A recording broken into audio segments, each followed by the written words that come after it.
What is up, my friends? Welcome back to the Home Slice. Today I just wanted to announce some new blades that will be coming across the lens of the video camera on my channel, and also a new little tool that I got, which I think some of you guys would really appreciate knowing about and getting for yourself. So I recently wrote an email to my friend Alex, and I showed him some of these new blades that I had got for testing on the channel. My mother-in-law's just flown over from the US, and she has brought with her a whole bunch of awesome blades that I ordered that are easier to get in the States, and they've arrived. And this is what I said to Alex. So upon receiving all of these blades, mostly budget-ish options with new steels that I got for testing, I was sending him an email to relate that when I got them, most of them, the sharpened surface of the secondary bevel, the sharpened area of the edge, seemed to be quite thin. And I was expressing, I think the behind the edge thickness will be quite good on these knives, and I was very excited about it. So I guessed that I'll introduce you to all the blades in just a second, but in the email I'm looking at now, I guessed the SOG to be somewhere around 22, 23 thousandths behind the edge. The D2 knife to be about 18 or 20. The Kershaw to be 15 or 17. The Manly Wasp to be between 9 and 12. And I said that I would guess that this Civivi Imperium would be under 10 because the sharpened area is so tiny. And Alex wrote me back and he was like, hey, you could get a set of calipers if you wanted to really know. But at the moment, I'm kind of on the fence about it because I'd like to get ones that are nice enough that I could be really confident in it. And I don't really want to spend a bunch of budget, of the small budget I have for the channel, on that. And he said, well, have you heard of wire gauges? And I was like, no. And he sent me a photo of his. He has an American-made one of these, but you can get Chinese ones on Amazon for about $9. Now, this is a wire gauge. It has standard sizes of wire from 0 all the way up to 36. And these slots here are all laser cut, perfectly straight, and they come together at exactly this, on the other side, this distance. So this one is 0.2500 inches. So that's a 1/4 inch down to a 10,000th of an inch. It arrived and it feels real nice, like all of the edges are laser cut and they feel really crisp. And what you can do is you can actually find out the behind the edge thickness of virtually any knife. No knife that I know of is going to have an edge that is more than 0.3 inches behind the edge. If it did, I would reckon it's probably not worth using.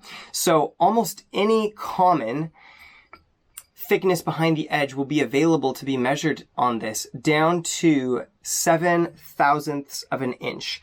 And as far as I'm concerned, if it's under 7 thou and this actually slips past the shoulder of the edge, it's all awesome beyond 7 thou. That's what I think. Now hear me, I'm not saying this is better than calipers. I'm just saying this is cheaper, and I like the tactile feel of it and the high precision once you get down in these lower registers here. And how it works is you can take a look at your knife's edge and take a guess at about how thick it is.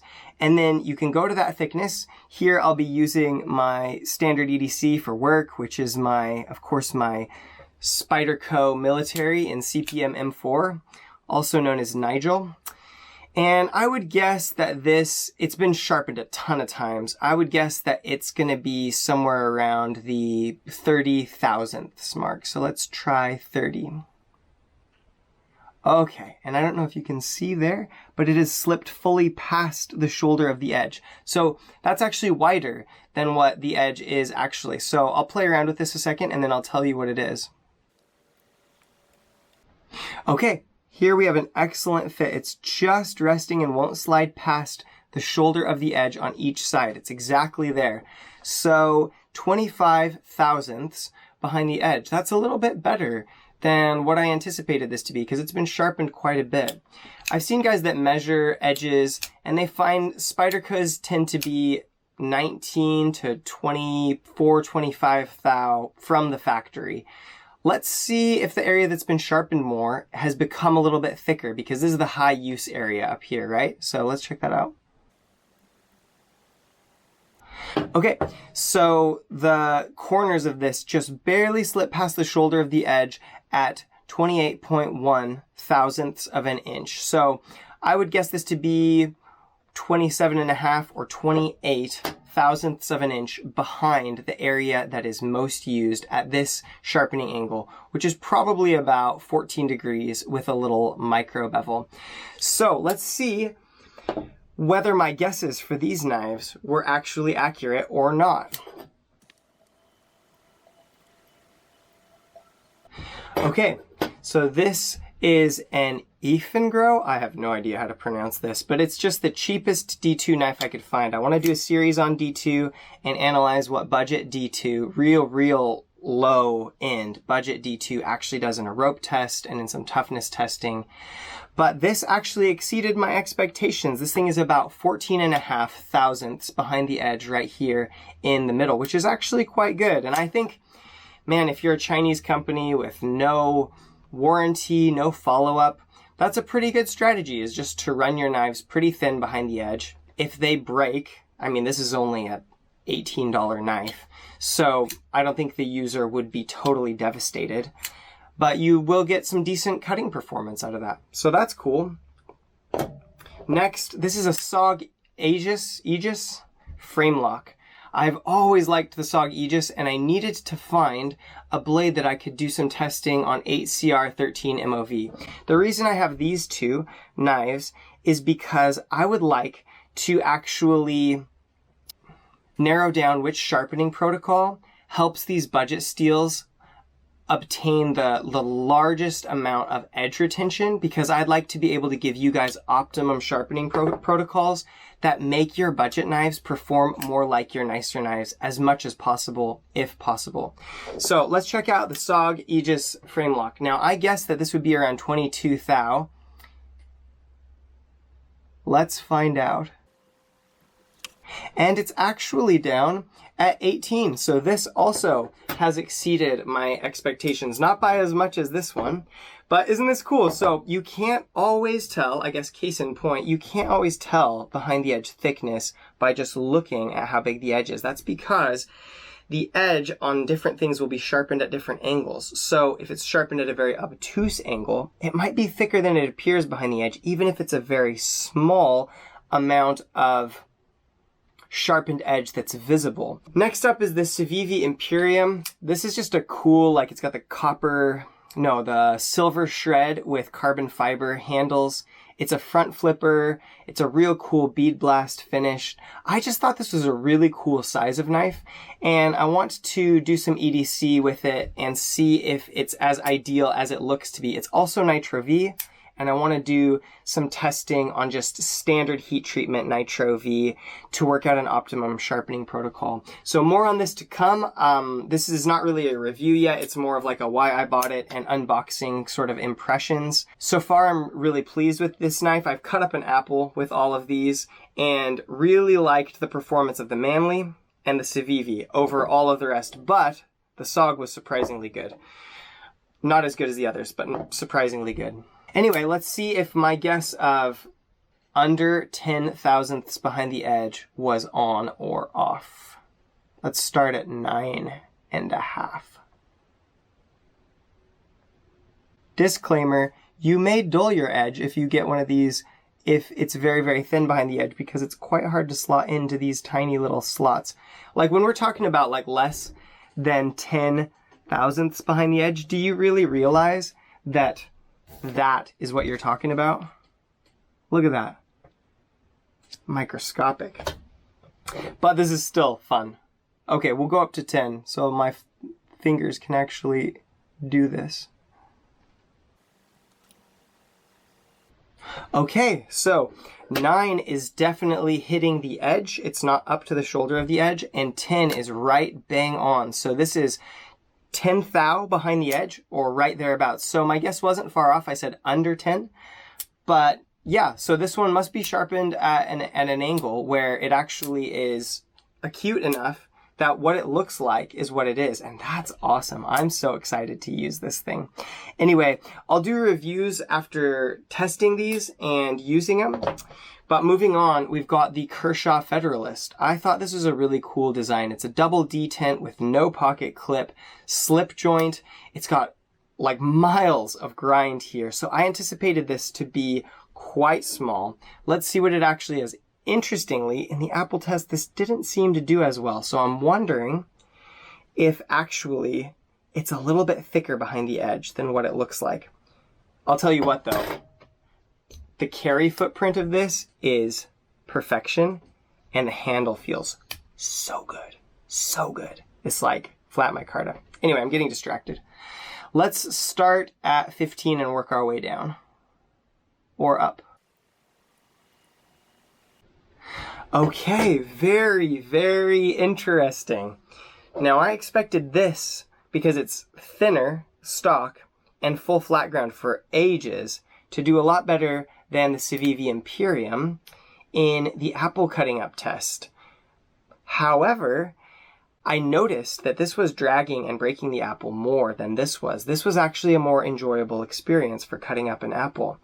Now that I measure it, this is 10 thousandths behind the edge, and this is just under 20. So very deceptive, right? I would have expected this to be the slicier knife. But as it turns out, appearances can be deceiving. And more, I've been trying to kind of buck the thing. I'm like, no, it's like the slope of the grind and how big the grind is that leads to performance. But more and more, I'm getting on the behind the edge thickness train. This is a Manly Wasp. It's a slip joint. Very cool, very minimal carry footprint. It's got a multi-stage slip joint with quarter stops. It's got S90V steel for 75 bucks. I'll talk more about that later. I mainly got this to test a high vanadium steel in my rope testing. I know there's better heat treatment protocols out there, but this is what I could afford for now. And I'm hoping to work out, this is CPM 154, and this is S90V. I'm hoping to also work out ideal sharpening protocols for Nitro V, S90V, and CPM 154, or about 0.67% carbon steel, 1%, and then your crazy high vanadium powder steel as categories. So let's check out the Manly Wasp. Really like it so far, really like the feel and the design. This felt very good in the apple slice test. Let's start at 15 and see how we go. Oh yeah, that's much smaller than that. Okay, so 10 is just a little bit under the shoulder. 12.5 is just a little bit over. So I would guess this to be at about 11 thou. I guess this to be between 9 and 12. So this is a fairly accurate guess. So interestingly, of course the budget steels are all over the show. My normal everyday carry is not as bad as I thought. This is bang on. The Kershaw was much, much thicker than I anticipated. And interestingly, the Apple test revealed that. And the Manly is right where it should be and right where they usually are, at between 9 and 12 thousandths behind the edge. Anyway, if you're somebody who's a knife geek and you would like to know what thicknesses behind the edge your knives are, this is a $9 investment, which could bring you a lot of joy. I'll put a link in the description. Mine was Zuzuan brand. I don't think brand matters at all, to be honest. It came with this card, which also has a few settings on it, but of more like rounded numbers, like 0.2500, where these are like wire thicknesses. So you've got like 0.281, 0.156. They're not really round numbers. When you get down below 10 thou, it's quite hard to slot them in here without running the edge into it. So you probably would want to do that just before your first sharpening, in case you put just a tiny little ding in the apex of your edge. It would come out easily, I'm sure, but I should let you know that. I'm going to put up photos. It's going to be from highest to lowest of what I thought would have the best behind the edge thickness. And then after that, I'll throw up a photo of what actually had the best behind the edge thickness from best to worst. On a quick note, after I filmed this video, I realized it could be really, really helpful to test the factory edges before I do anything to them on the best machine. I'm sorry, I've got friends coming any minute, so I didn't film it. I just took the tests. Here's a quick snapshot of how they all came out from worst down to best. And for those of you guys who don't have a best machine and want to know how the edges feel factory, this is the Manly. We'll do a quick blitz. It's got a little catch in the middle. Very, very nice push cutting edge, but with a small catch in the middle. I have my suspicions that the slip joint allows the edge to contact the back there, but I'll have to confirm that in the future. Very nice edge with perhaps a factory flaw. Next, the Eafengrow D2 Chinese made knife.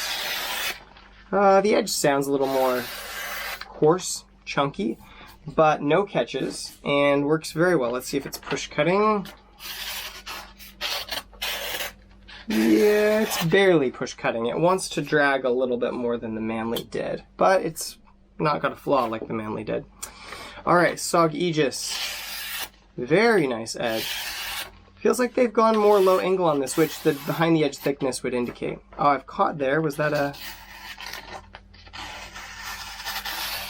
It is push cutting.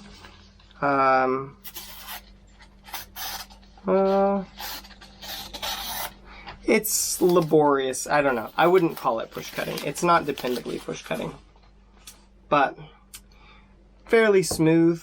A few tiny little hiccups, perhaps. Next, the Kershaw.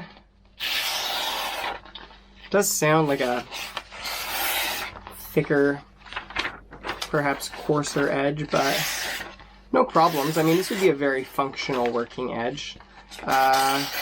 Interestingly, it does want to push cut better than the last ones. It did catch. Oh. No, it's pretty good. It's pretty good. I would call that a good working edge.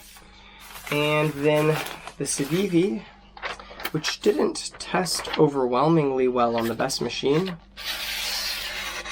I think because they've done like a buff like polish, which maybe it's just a wee bit rounded, because it cuts very, very smooth.